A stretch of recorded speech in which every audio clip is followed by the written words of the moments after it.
So,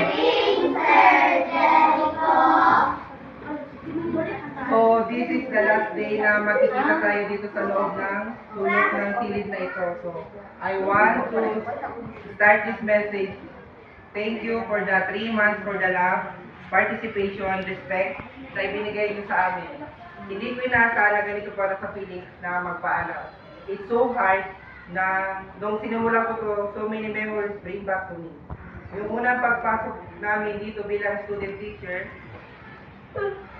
ninyo, di ba kasama ko pa dito sila Teacher Russell at Teacher Sheila at Teacher Archie. That time, ang naalala ko ay sobrang tahimik yun nung pumasok kami dito. Bakit parang kabaliktaran ngayon? Joke lang po yun. Behave man talaga kayo, it's okay na magpasaway, part yan ng pagkabata. Ako nga 22 years old na, napupunta pa rin ako sa part na nagpapasaway, pero dapat alam natin hanggang saan na.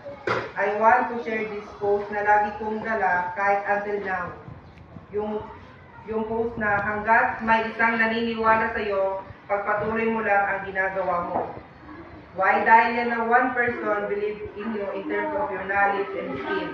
Kaya huwag kang susuko. Alam niyo, nalaman namin na ni Teacher Archie nyo na advance yung exit conference namin April 29 natin yun.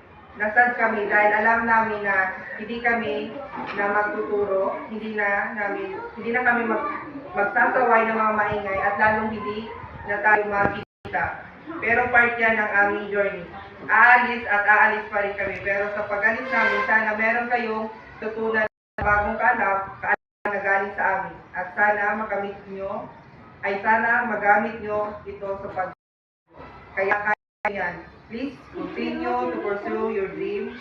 Just keep dreaming. Walang masamang mangarap, may pangarap. Again, good morning, Einstein. This is your student, Teacher Jericho Edbaga, is now signing off. Love you all, class. God bless and goodbye.